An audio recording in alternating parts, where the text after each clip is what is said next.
Book 287. Good morning, good morning. Welcome back to Morning Motivation with Matthew Daniels, and today I'm going to tell you guys about the Wonken Prince and Heir to the Wonken Throne. That's right, the Wonken Prince and Heir to the Wonken Throne. But what is Matthew Daniels talking about? A long time ago, in the area of the earth that we call Germany today, an extremely poor man lived alone with his mentally challenged son.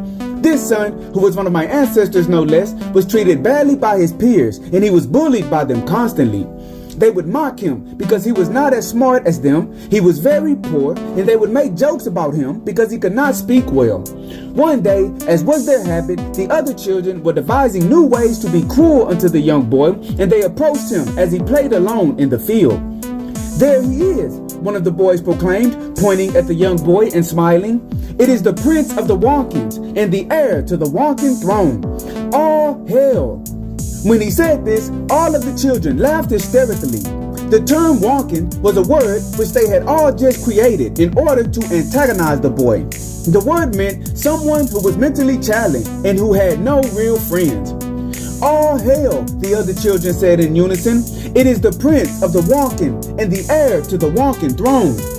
Because they continued to say this, the young boy thought that perhaps he was truly of royal blood, and he asked them what they meant by their words. Still laughing at his naivety, the other children assured him that he was indeed of royal blood, and they told him that one day he would become king of all the Wonken, and he would be rich and powerful. The young boy, not realizing it was a joke, began to call himself the Prince of all the Wonken, and he said that one day he would be rich and powerful. Every day after this, the children would call him Prince of the Wonken whenever they needed a good laugh. One day, a crafty man traveling through their village saw the children calling him the Prince of the Wonken, and he watched them say, "All hail the heir to the Wonken Throne." The man could tell that the young boy was mentally challenged, and he immediately began thinking of ways to take advantage of him. The man approached the young boy and pretended to be his friend. Then he offered the young boy gifts, telling him that he was happy to help him.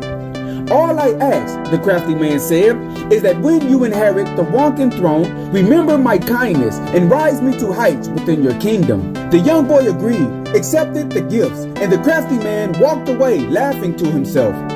When the crafty man returned to his village, he told everyone about the young boy who would soon become king, and he told them how he had secured for himself a position of power in the kingdom to come.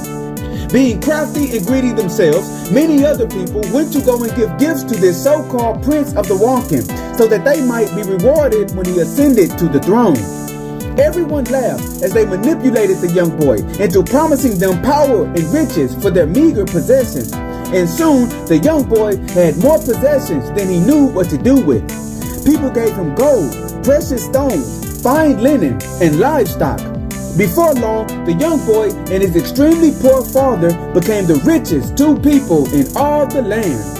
The children who mocked him his entire life stared at him in awe and asked him how it was he went from being so poor to being so rich. "Have you not heard?" the young boy asked them, confused. "I am the Prince of the Wonken, and I have finally inherited the Wonken Throne." And so, the morning motivation of today is the Wonken Prince and heir to the Wonken Throne. It has been decreed that all attempts to cause you to fail will actually be turned against your naysayers, and those attempts to stop you will catapult you to the top. Do not worry about the ones who mock you and call you names.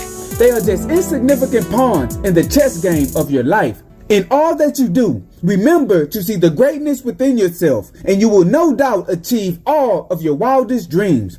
So today, declare your victory, even if you cannot see it, and always strive to do that which is good. And remember, you are awesome, you are amazing, you are wonderful, and you are great. And you are going to change the world. I just hope I'm still alive to see it, family. I'm out. Good morning. To order books in the Morning Motivation with Matthew Daniels book series, search Morning Motivation with Matthew Daniels on Amazon.com or visit www.dandyandbigherm.com.